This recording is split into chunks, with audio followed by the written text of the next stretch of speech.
Good morning +2 class. बेटे आज करेंगे यूनिट 7 को जो कंटिन्यू करते हैं। और यूनिट 7 जो है यहाँ से आपके पास क्या है, पी ब्लॉक के एलिमेंट्स। तो मैंने आपके पास जो है ग्रुप 16 एलिमेंट्स ऑक्सीजन फैमिली को जो है हम कर रहे थे, तो आज उसकी करते हैं हम फिजिकल प्रॉपर्टीज़। तो फिजिकल प्रॉपर्टीज़ के अंदर बेटा सबसे पहले आपके पास क्या आएगा, सबसे पहले फिजिकल प्रॉपर्टीज़ में हम स्टडी करते हैं electronic configuration.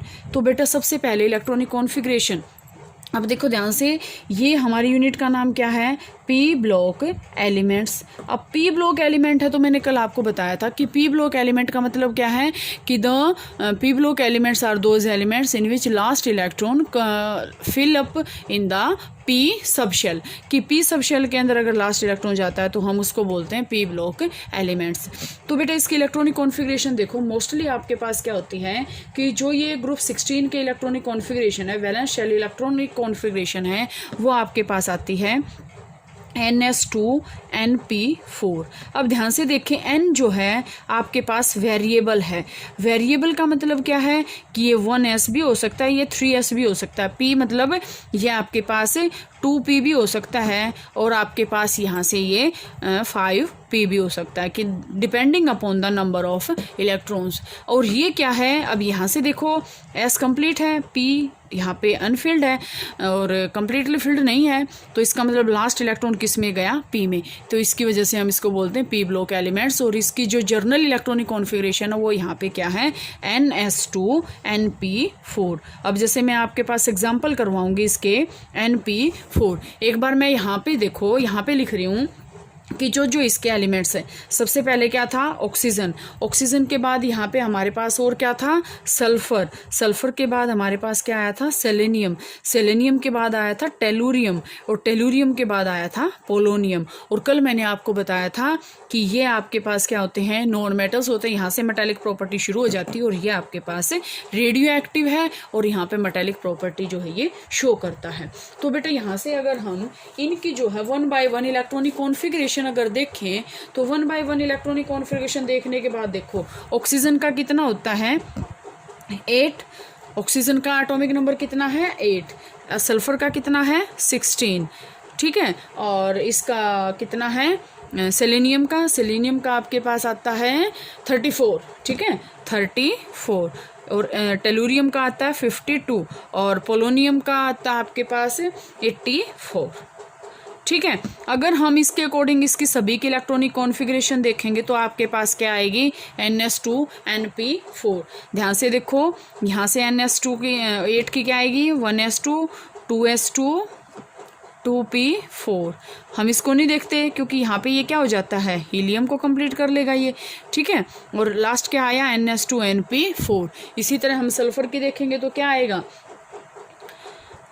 1s2 2s2 2p6 आ जाएगा, 2p6, और 3s2 3p4। अब यहाँ से देखो बेटा, आपको ये नोट करना है, यहाँ से 2 3 4 5 6, ये लास्ट जो शेल है ना वो इसकी बढ़ती चली जाएगी due to the increase in the number of electrons. कि जितना नंबर ऑफ इलेक्ट्रॉन बढ़ता जाएगा उतने ही जो शेल्स है ना वो भी आपके पास यहाँ से इंक्रीज होती जाएंगी। इसी तरह अगर हम इसका देखें तो यहाँ से क्या आएगा, 4s2 4p4। इसका क्या आएगा, 5s2 5p4, और इसका क्या आएगा, 6s2 6p4। लास्ट में जो इलेक्ट्रॉन्स हैं वो ऐसे आते जाएंगे। तो हमारी जर्नल इलेक्ट्रॉनिक कॉन्फ़िगरेशन क्या थी, NS2NP4। तो यहाँ से आपके पास ये इलेक्ट्रॉनिक कॉन्फ़िगरेशन कंफर्म हो गई है। इसके बाद जो नेक्स्ट प्रॉपर्टी आती है बेटा, वो आती है atomic and ionic radii. Atomic and ionic radii,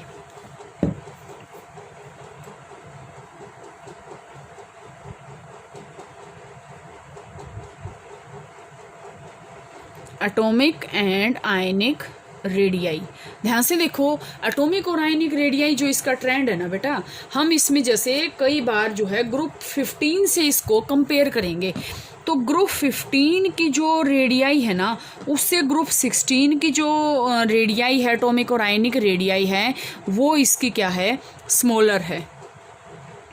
अब आपके माइंड में क्वेश्चन आएगा कि इसकी तो बड़ी है, इसकी छोटी है, क्यों है? क्योंकि मैंने आपको बता रखा है, ये 11th में भी आया था आपके पास, कि जितना ज़्यादा न्यूक्लियर चार्ज जितना ज़्यादा बढ़ेगा, साइज उतना ही छोटा होगा। ये मैंने आपको बताया था इफ़ेक्टिव न्यूक्लियर चार्ज।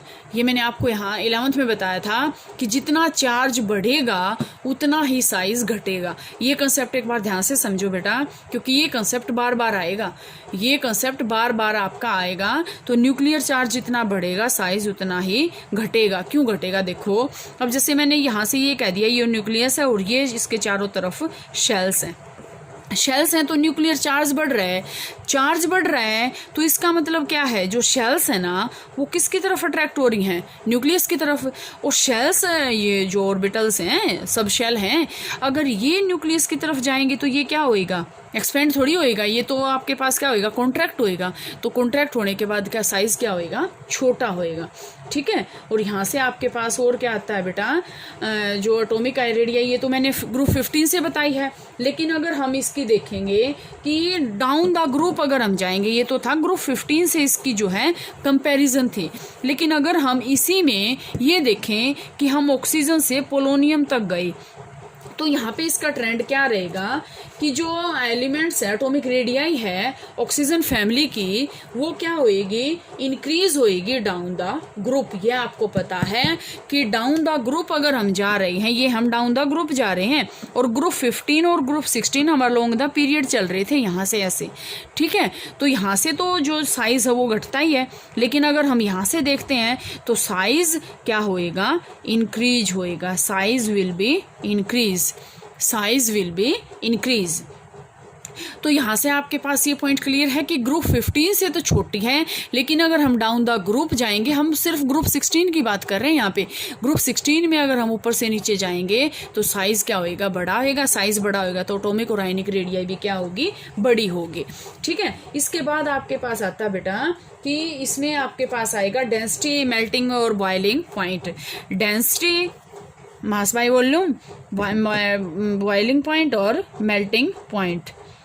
डेंसिटी, तीसरी प्रॉपर्टी है इसकी, density, melting point and boiling point. ध्यान से देखो बेटा, डेंसिटी, मेल्टिंग पॉइंट और बॉइलिंग पॉइंट में आपके पास क्या आएगी कि जो ये प्रॉपर्टी है ना, ये अगर हम ऊपर से नीचे की तरफ जा रहे हैं, as we move down the group, ये क्या होएंगी? इंक्रीज होएंगी। डेंसिटी भी इंक्रीज होएगी, मेल्टिंग बॉइलिंग पॉइंट भी इंक्रीज होएगा। ये आप रीज़न खुद बता सकते हैं। देखो, डेंसिटी मास बाय वॉल्यूम होती है, मास अपने आप ही बढ़ रहा है, मास बाय वॉल्यूम अगर है तो इंक्रीज हो गया। मेल्टिंग पॉइंट क्यों हो गया? कोई चीज़ का साइज ही बढ़ रहा है, हम डाउन द ग्रुप जा रहे हैं, डाउन द ग्रुप जा रहे हैं, तो इसका मतलब क्या है कि जो एटॉमिक साइज है वो क्या हो रहा है? बढ़ रहा है। तो एटॉमिक साइज बढ़ रहा है तो मेल्टिंग पॉइंट भी बढ़ेगा और बॉइलिंग पॉइंट भी उसका क्या होगा? इंक्रीज होगा। इसके बाद फोर्थ प्रॉपर्टी आती है बेटा आयोनाइजेशन एंथैल्पी। आयोनाइजेशन एंथैल्पी आपके पास क्या होती है? 11th क्लास में आई थी ये। आयोनाइजेशन एंथैल्पी आपके पास क्या होती है? Amount of energy required to, इसको मतलब आयंस की फॉर्म में लेके आने के लिए, या फिर हम कहें the amount of energy required to gain और लॉस द इलेक्ट्रॉन्स। ठीक है। तो वो होती है आयोनाइजेशन एंथैल्पी। अब इसमें आपके पास क्या आएगा बेटा कि आयनाइजेशन एंथैल्पी ऑक्सीजन की जो है बहुत ही हाई है। ध्यान से देखो, अब कोई भी, जैसे ऑक्सीजन की जो आयनाइजेशन एंथैल्पी है ना, वो बहुत ही ज़्यादा है। अब ये बात आपके पास बार बार आएगी।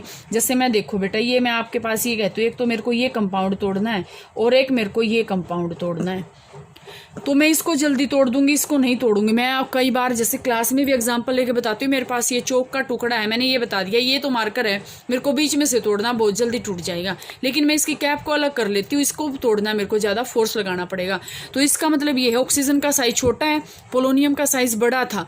तो ऑक्सीजन का जो साइज छोटा है उसकी जो आयनाइजेशन एंथैल्पी है वो बहुत ही ज़्यादा है, क्योंकि इसको तोड़ने में हमें एनर्जी ज़्यादा देनी पड़ेगी। But in case of polonium size is very large and the amount of the energy is very low.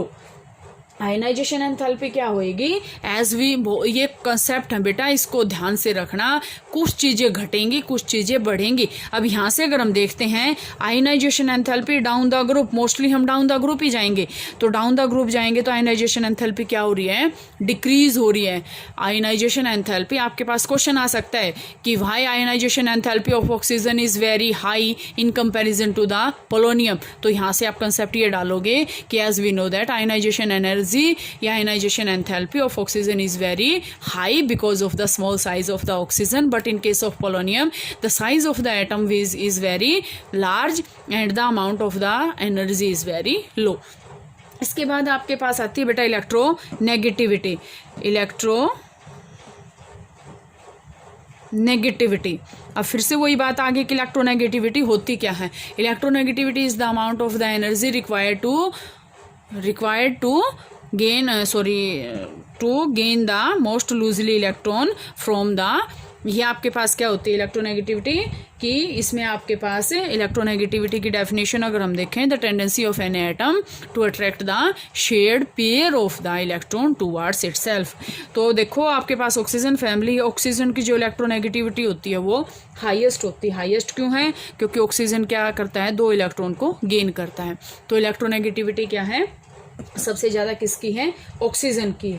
But यहाँ से अगर हम देखें as we move down oxygen to polonium, यहाँ पे जो इलेक्ट्रोनेगेटिविटी है वो क्या हो रही है, डिक्रीज होएगी। इलेक्ट्रोनेगेटिविटी डिक्रीज होएगी। ध्यान से देखो, पॉइंट को समझने की कोशिश करो।